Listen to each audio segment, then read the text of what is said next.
그 교인들 중에 아픈 사람들이 많아서 좀 어수선하고, 또 휴가 때문에 교회를 비우는 사람들이 많아서 교회가 좀 어수선하고, 또 교회 화장실 공사 때문에 여러분들이 드나들 때 어수선하고 어수선합니다. 여하튼 하나님께서 허락하신 이 안식일, 하나님께서 주시고자 하는 넉넉한 축복이 여러분들에게 경험되어지기를 간절히 바랍니다. 지난 시간에 이어서 오늘도 주의 말씀을 우리가 살펴보도록 하겠습니다. 오늘 이 시간에는 너희는 표적과 기사를 보지 못하면, 이제 이러한 제목으로 말씀을 살피겠는데, 우리 다 같이 요한복음 4장 46절에서 48절에 있는 말씀을 오늘 이 시간에는 함께 읽고 시작할게요. 함께 읽도록 하겠습니다. 예수께서 시작. 예수께서 다시 갈릴리 가나에 이르시니 전에 물로 포도주를 만드신 곳이라. 왕의 신하가 있어 그 아들이 가버나움에서 병들었더니 그가 예수께서 유대로부터 갈릴리에 오심을 듣고 가서 청하되 내려오셔서 내 아들의 병을 고쳐 주소서 하니 저가 거의 죽게 되었음이라.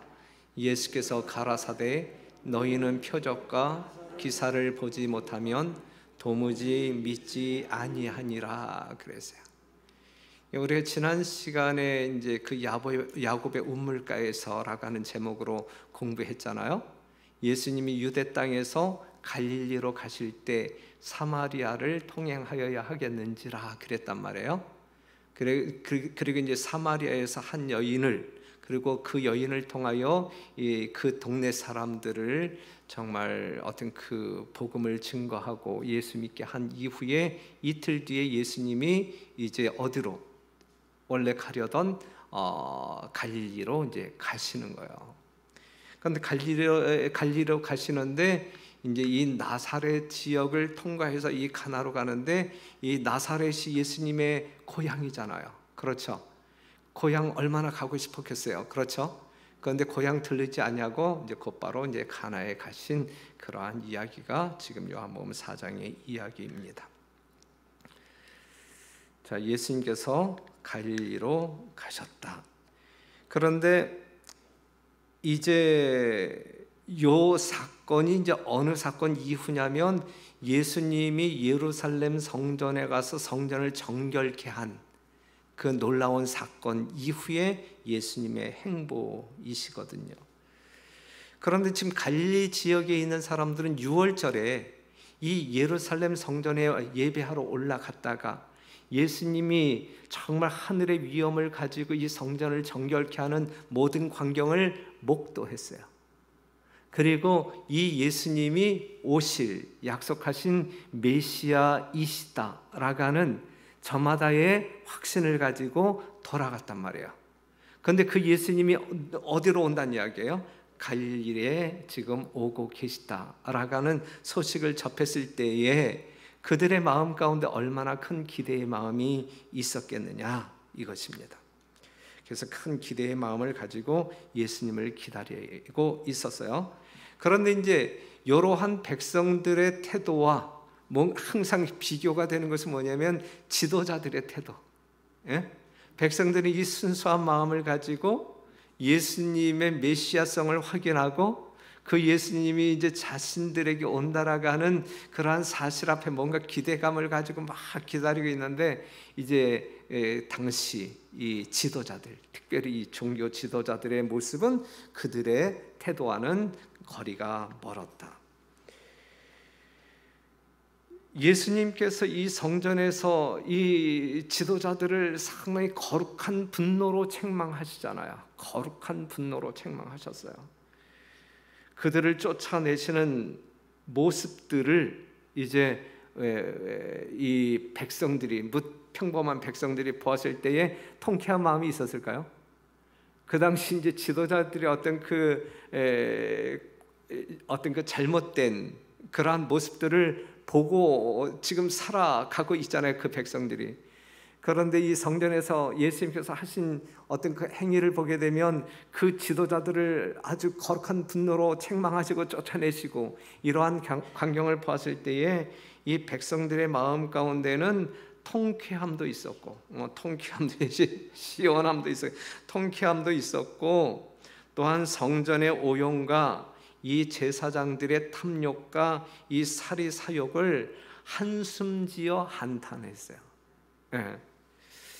오늘날 여러분들의 지도자들 때문에 한탄하거나 한숨 짓는 일은 없으시죠?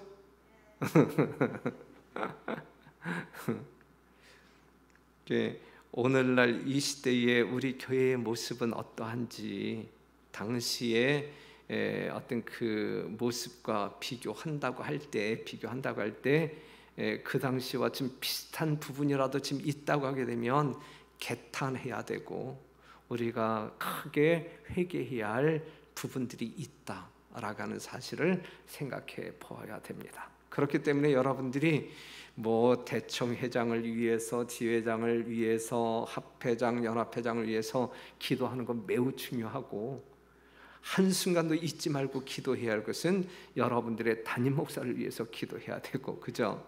예?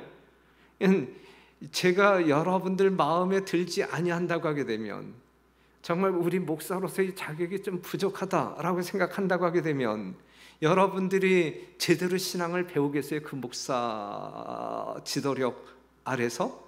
할 수 없잖아. 그렇죠? 예? 그렇기 때문에 담임 목사를 위하여 여러분들이 큰 마음을 가지고 늘 기도하셔야 돼요. 그것이 다 여러분들에게 돌아가는 거예요. 만약에 그렇지 아니하여 만약에 제가 이 사단에 농락당한다고 하게 되면 그것도 여러분들에게 영향을 끼칠 거예요. 여러분들이 저를 위해서 기도 많이 하셔야 합니다. 그런데 이 성전을 정결케 하는 예수님의 모습을 바라본 대부분의 사람들은 예수님을 메시아로 인정을 했지만 예수께서 자라나신 고향 나사렛 사람들은 또 그들의 생각과 틀렸어요. 예수님을 메시아로 인정하기를 상당히 힘들어했어요. 인정하지 않았어요. 시대의 소망에 있는 말씀 보면 사람들은 그를 자신이 스스로 평가할 수 있는 그런 것으로 사람을 평가한다. 대부분의 사람들이 그렇단 말이에요. 편협하고 속된 마음을 가진 자들이 그리스도를 그의 미천한 가문과 초라한 의복과 매일의 노역에 의하여 판단하였다. 그들은 죄의 흔적이 없는 그 심령의 순결성을 식별할 수가 없었다 그랬어요. 예수님이 나사렛 동네에서 몇 년을 살았어요? 거의 30년을 살았잖아요. 예수님이 자라고 그가 어떠한 태도로 살고 무엇을 먹고 자라고 그들의 가정은 아주 세세하게 알았잖아요. 그러한 모습을 보면서 이 예수는 결코 메시아일 수 없어, 이제 이렇게 판단을 한 거예요. 대부분의 사람들이 그렇게 판단한단 말이에요.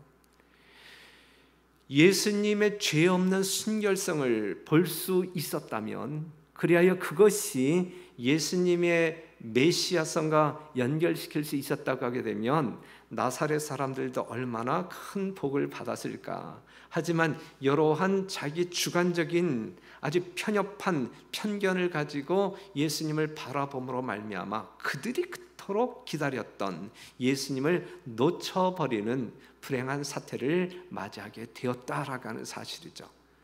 우리 하나님께서 중심을 보시고 사람을 판단하듯이 여러분들도 중심을 볼 수 있는, 특별히 이 성경에 나타난 여러분들의 구주 예수님에 대하여 분명히 이해할 수 있는 하늘의 지혜, 분별력을 소유하게 되시기를 간절히 바랍니다. 그래서 예수님께서는 그러한 편견을 가지고 있는 나사렛 사람들을 피하기 위하여 들르지 아니하고 곧바로 가나로 가셨다. 이것이 나사렛 사람들에게 얼마나 큰 불행이었어요. 그렇죠? 예. 예수님이 그것을 한 번 더 들러서 천국 복음을 증거함으로 그들을 감동시키고 그들의 눈을 열게 하심으로 말미암아 구원을 맛보게 했다고 하면 얼마나 큰 축복이었겠느냐.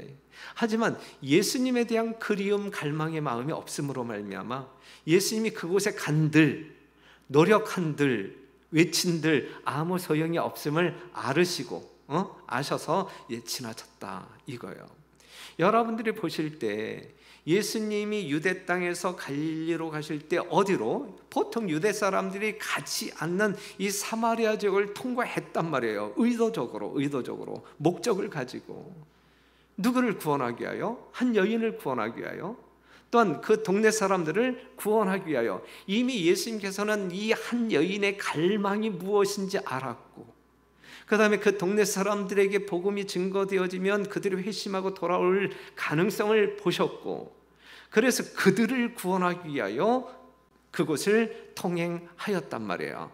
다른 그 부정적인 사람들의 시선 또한 만류에도 불구하고 그 영혼들을 구원하기 위하여 가셨단 말이에요. 그러니 사랑하는 성도 여러분, 한번 생각해 보세요. 지금 여러분들의 마음이요, 지금 여러분들의 마음은 예수님께서 찾아오실 만한 마음을 지금 소유하고 이 자리에 앉아 계시는지, 아니면 이 나사렛 사람들처럼 뭔가 편견을 가지고 세속적인 마인드를 가지고 이 예수님에 대하여 큰 관심 없이 그냥 관습적으로 이 안식일에 이전에 나와 계신 것인지, 만약에 그러한 마음이라고 하게 되면 그러한 마음을 지나쳐 다른 사람에게로 갈 수 있는 거예요. 그렇죠? 우리 예수님이 방문할 수 있는, 기뻐 찾아오실 수 있는 마음가짐을 이 안식일 우리는 가지고 있어야 된다 이거예요. 그렇죠? 그러한 성도들이 될 때에 우리는 하나님의 큰 축복을 경험할 수 있어요. 그런데 이제 이 가나에 가서 한 사람을 만나게 되는데, 왕의 신하를 만나게 돼요. 자, 그런데 지금 예수님께서 이 가나라고 하는 지역에 가시는 두 번째, 그런데 예수님께서 이 가나에 오셨다라고 하는 소문이 이제 이 갈릴리 전역에 퍼졌단 말이에요. 그때에 이 예수님을 정말 기쁨을 가지고 이리 환영하는 부류의 사람들이 어떠한 사람이었을까요?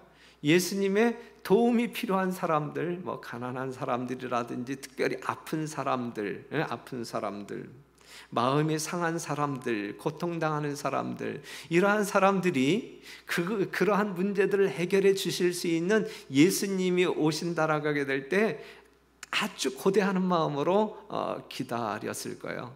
그런데 그 중에 이제 성경을 보게 되면 그 중에 정말 이 예수님을 기다렸던 사람이 누구였었냐면 이 왕의 신하였다. 왜냐하면 그에게는 아들이 있었는데 아들이 불치병에 걸린 거예요. 그런데 이 아들을 사랑하는 이 아버지의 마음은 이 아들을 고쳐야만 되는 거야. 그런데 고칠 수가 없는 거예요. 예수님 말고는 고칠 수 그런데 이 예수님에 대한 소문, 또 자기가 알고 있는 예수님에 대해서 이제 아는 것은 이 예수님이 오신다고 하게 되면 내 아들을 고칠 수 있다. 이제 이러한 기대감을 가지고 이제 기다렸단 말이죠. 그런데 예수님이 오셨잖아요. 그런데 이 사람도 마찬가지로 예수님의 외양을 보니까 야, 내가 기다렸던 그 예수, 정말 이 예수가 내 아들을 고칠 수 있을까? 그 믿음이 흔들리기 시작했어요. 하나님의 예수님의 능력을 의심했어요. 하지만 예수님에게 나아가서 그의 용무를 이야기하고 자기 집으로 함께 가서 아들을 고쳐달라고 아주 강하게 요청을 합니다. 그런데 예수님께서는 그 신하의 마음을 아셨을까요? 아시잖아요. 인간적인 고통이 있음을, 그 다음에 또 무엇을 보았냐면 그 신하의 마음 가운데 그 신하가 가지고 있는 믿음의 상태가 어떠한 신앙인지를 보았냐면, 이 사람이 가지고 있는 믿음은 정말 전폭적인 믿음이 아니라 조건적인 믿음을 가지고 있다라는 사실을 확인하게 되었어요. 그러니까는 이 예수님이 외양으로 볼 때는 별볼일 없어 보이는데, 만약에 이 예수가 우리 아들을 고쳐 주신다면 내가 믿겠다.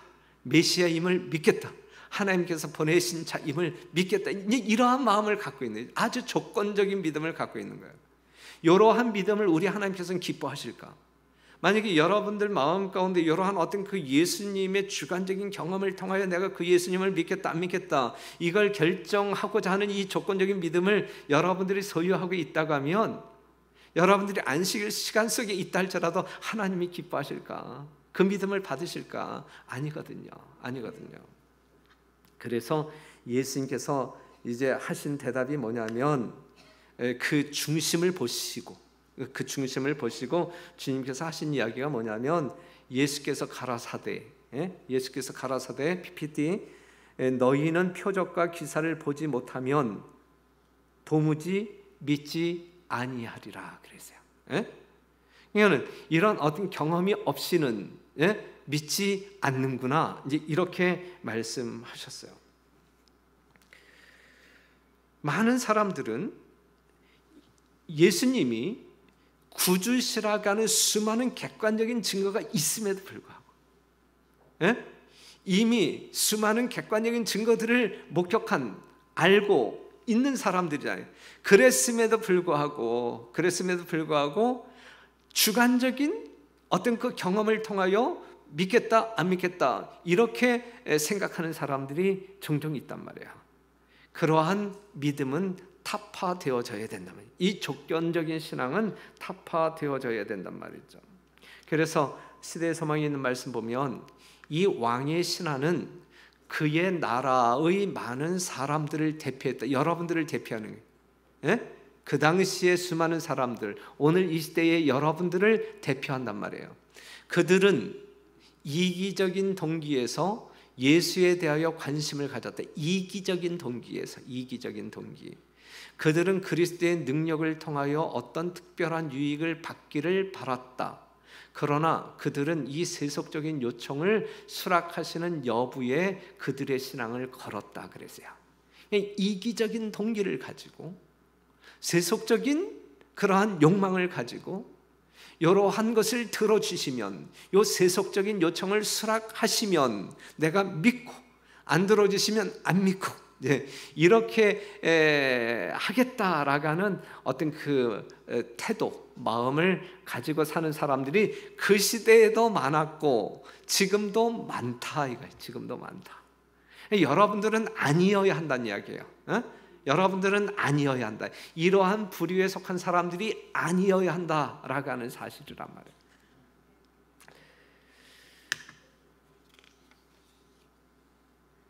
이스라엘 백성들이 얼마나 어리석은지를 한번 봐봐요. 자, 여러분들이 아시는 바대로 이스라엘 백성들은 하나님의 거룩한 율법의 보관자, 말씀을 위탁받은 자. 여러분들 똑같잖아요. 그렇죠? 하나님께로부터 말씀을 증거하도록, 말씀을 통하여 구주를 알도록, 하나님의 사랑을 알도록, 하나님을 경배하도록 위탁받은 사람들이잖아요. 그렇죠? 그 당시 이스라엘 백성들, 오늘 우리들 말씀을 위탁받은 사람들이에요. 분명히 그래요. 그런데 말씀을 위탁받은 사람들에게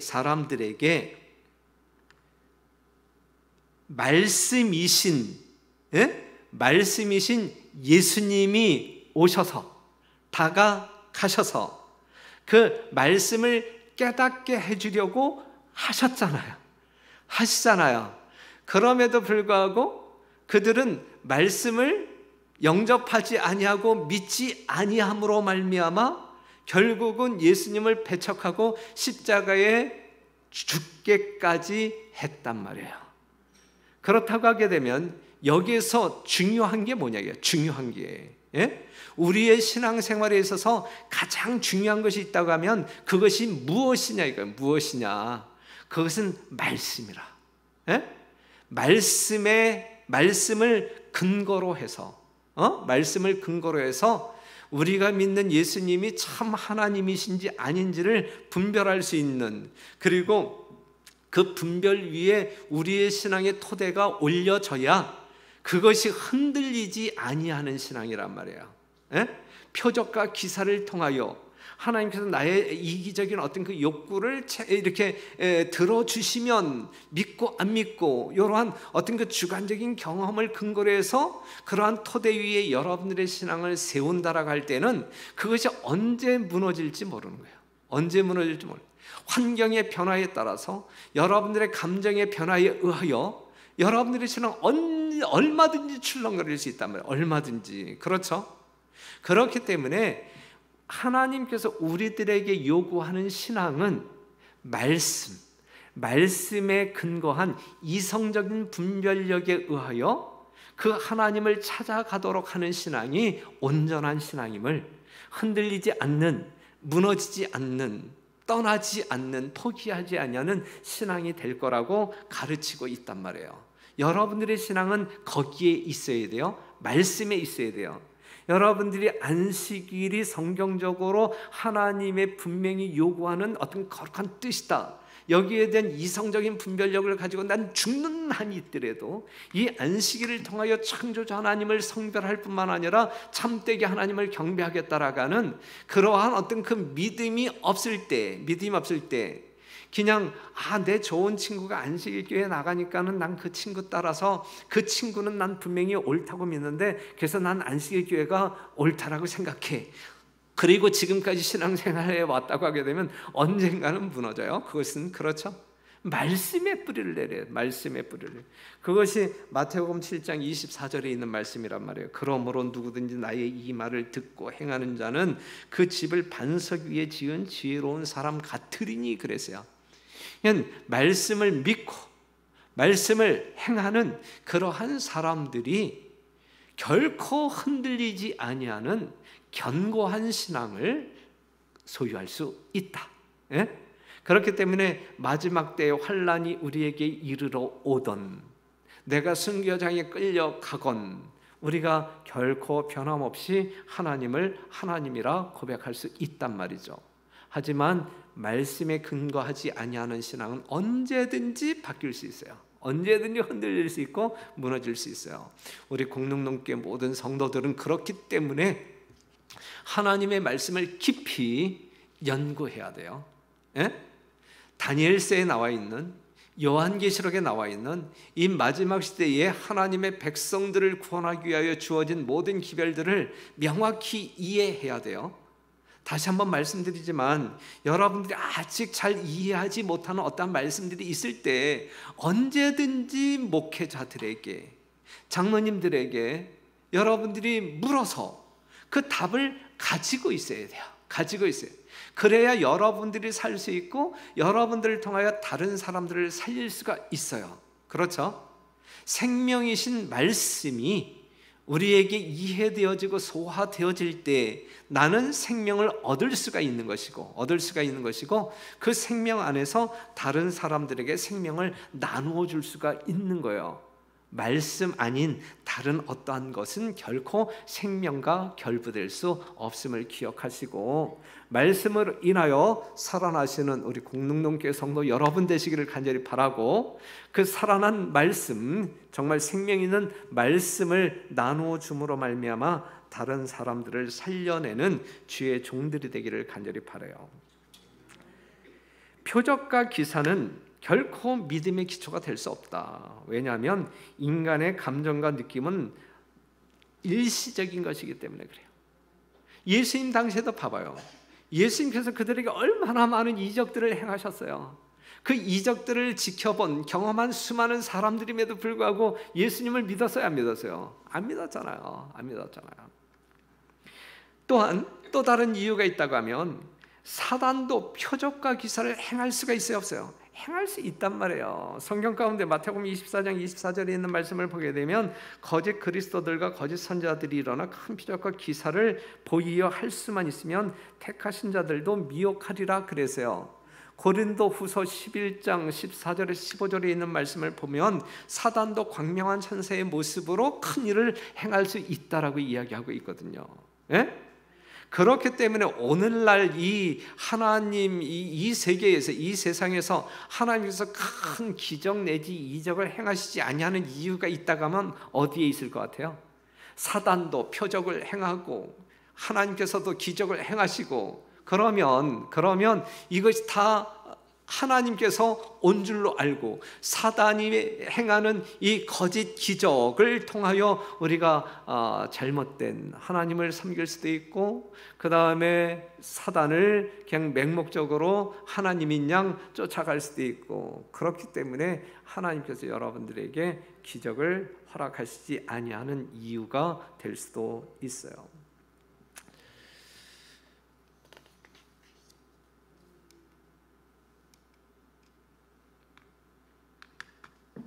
그래서 이제 야 너희가 뭐 표적과 기사를 보지 아니하면 뭐 믿지 않는다. 이제 이게 이제 그 왕의 신하, 아픈 아들을 둔 그 사람을 놓고 그 사람이 대표하고 있는 모든 사람들에게 주어진 기별이거든요. 이러한 어떤 그 예수님의 말씀을 들었을 때에 이 왕의 신하가 큰 깨달음을 얻어요. 큰 깨달음을 얻어요. 자신의 이기적인 동기를 깨닫게 돼요.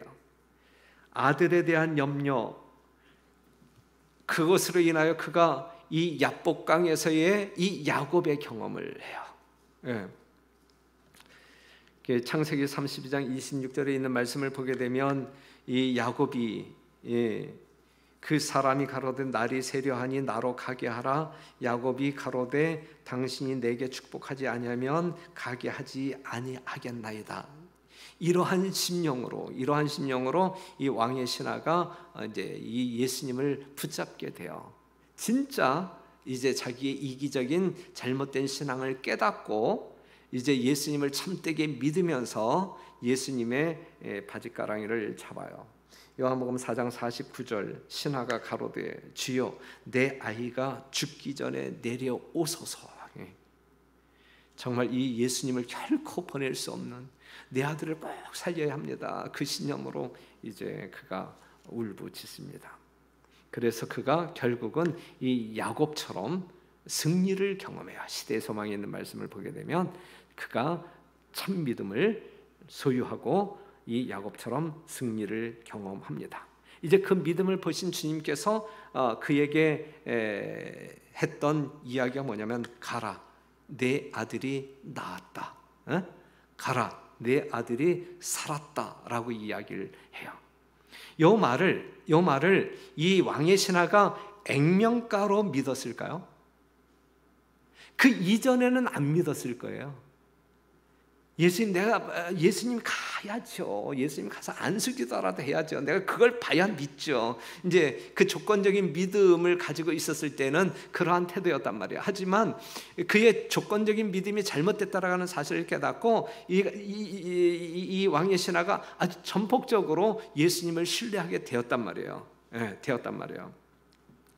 그래서 가라, 내 아들이 살았다.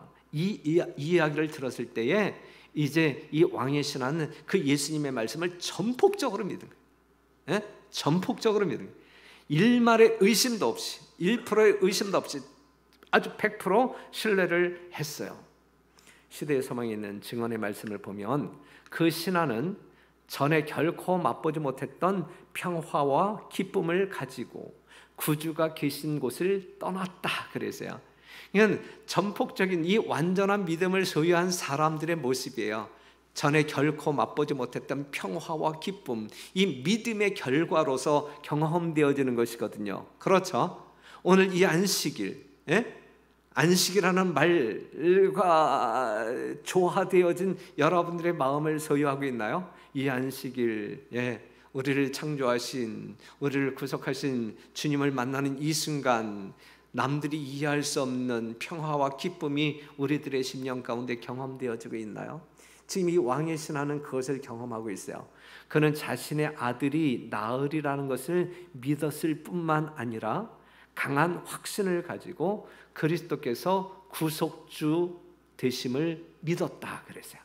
자기 아들이 나을 것을 100% 믿었고, 그 다음에 더 나아가서 예수님이 나의 완전한 구속주이시다라고 하는 사실을 분명하게 믿었단 말이야.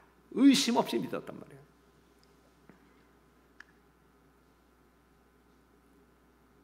그래서 그 아들이 나아요.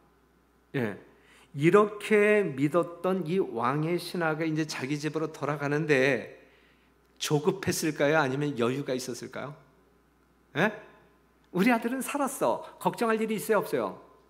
없어요. 그 다음에 정말 예수님의 말씀처럼 내 아들이 살았을까? 아니면 예수님의 말이 뻥일까? 거짓말일까? 그것을 뭐 확인하기 위해서 뭐 냅다 달려갔을까요?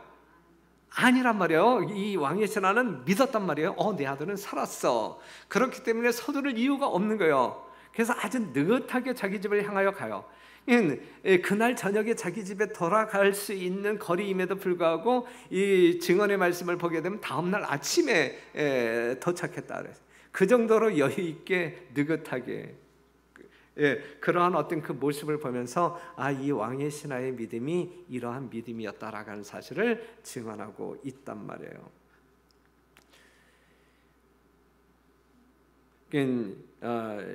이러한 어떤 이 왕의 신하가 경험한 이 심리적인 변화, 믿음의 결과로 그가 경험한 심리적인 변화가 우리들에게 있어야 돼요. 우리에게 우리의 조건적인 믿음을 일소하고 예수님을 전폭적으로 신뢰하는 그러한 믿음, 이러한 변화가 우리의 개인적인 신앙 생활에 경험되어져야 돼요. 우리 공동님께 모든 성도들은 여러분들이 교회에 올 때 어떠한 마음을 가지고 오시는지 모르지만 이 교회에 와서 우리 주님을 만나고 여러분들이 집으로 돌아갈 때에는 전혀 다른 그러한 어떤 그 마음과 모습으로 가야 되지 아니할까요? 정말 이 주예전에 발을 디딛고 집으로 돌아가는 여러분들에게는 영적인 큰 유익을 얻었을 뿐만 아니라 정말 영적인 기쁨을 충만히 가지고 돌아가야 되지 아니할까요? 이것이 매 순간에 여러분들의 경험이기를 간절히 바랍니다. 이 왕의 신하의 경험처럼 말이죠. 그 다음에 이 왕의 신하만이 구원을 받았을까? 아니잖아요. 성경 말씀을 보게 되면 그 후에 이제 이 왕의 신하는 예수님에 대하여 더욱 알기를 갈망했다 그랬어요. 예수님의 사랑을 맛본 사람들은요, 이걸로 만족해. 이걸로 만족해. 이게 아니라 더 큰 갈망이 생겨요. 그리고 더 큰 만족을 경험하게 돼요. 그것이 이루 말할 수 없는 행복으로 연결되어지는 것이거든요. 그렇죠? 이 왕의 신하도 이 예수님에 대한 어떤 확신이 생긴 이후에 이 예수님에 대하여 더 알아야 되겠다라는 갈망의 마음, 그래서 성경을 더 뒤적거리면서 깊이 연구하게 되고, 그런데 그 자신만을 위하여 연구하는 것이 아니라 온 식구들과 함께, 그래서 온 식구들이 함께 예수님의 제자가 되었다라는 이야기가 요한복음 4장의 이야기입니다. 이것이 여러분들의 개인과 가정에서 성취될 뿐만 아니라 경험되어지는 진정한 신앙이기를 간절히 바랍니다. 그렇다고 하면 여기에서 이제 이 왕의 신하의 간청을 우리 주님께서 응답하셨다. 그래서 죽을 병에 걸린 그 아들이 살아남으로 말미암아 온 가족이 기쁨 가운데 구원을, 영생을 체험했다, 이것이거든요. 그러면 이 왕의 간청을 응답하신 주님께서 어제나 오늘이나 동일하신데 이 왕의 신하가 경험한 그 경험을 오늘 이 시대에 우리는 경험하고 있느냐야. 이 왕의 신하가 예수님에게 요청했어요. 기도했어. 그렇죠? 오늘날 여러분들이 새벽에도 나와서 기도하고 매 순간 기도해요. 우리는 또다시 기도 제목이 많아요. 지금 아픈 성도들을 위해서도 기도해야 되고, 우리 유치원 교사도 구해달라고 기도해야 되고, 또 이제 또 기도 제목이 여러분들에게 나가야 할 터인데,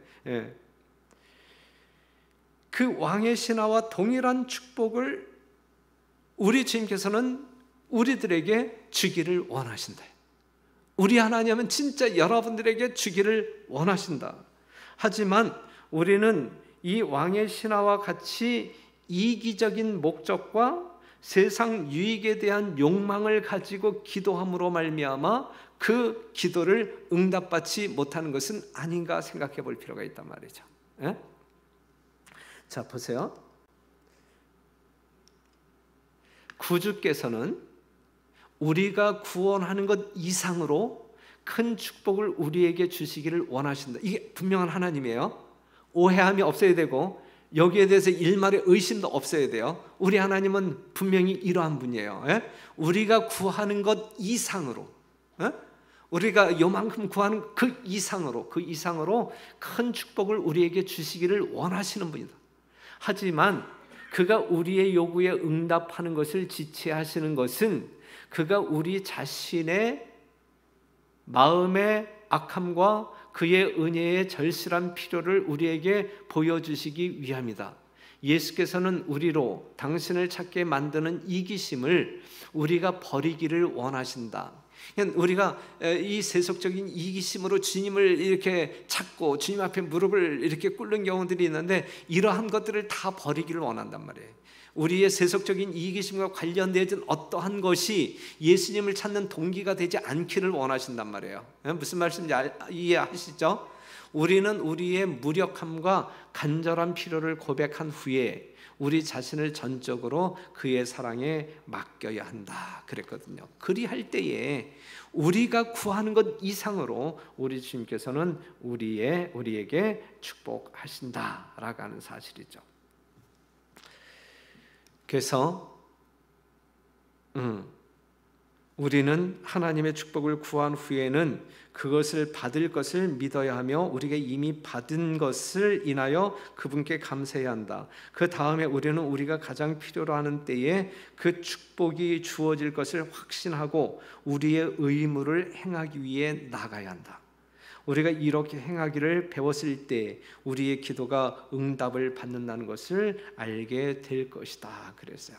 그러니까 기도의 응답을 받기 합당한 마음과 믿음과 행함이 여러분들에게 있게 되기를 간절히 바랍니다. 전적으로 하나님의 약속을 신뢰하는 우리 국능능교회 성도 여러분 되어서 정말 이 성경절의 경험이 우리 모두의 경험이 되기를 간절히 바랍니다.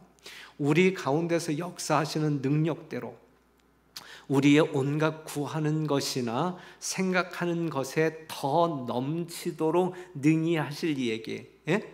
우리 하나님은 그렇단 말이에요. 예? 우리가 구하는 것이나 생각하는 것에 더 넘치도록 넉넉히, 하실 그 하나님께 교회 안에서와 그리스도 예수 안에서 영광이 대대로 영원 무궁하기를 원하노라 그랬거든요. 우리 국능능교회 모든 성도들 개개인의 삶 가운데서, 여러분들의 가족들의 삶 가운데서, 또한 하나님의 거룩한 공동체인 우리 국능능교회에서 이러한 하나님의 무한한 사랑과 능력, 또한 축복이 우리 모두에게 경험되어지기를 간절히 바라면서 말씀을 마치겠습니다.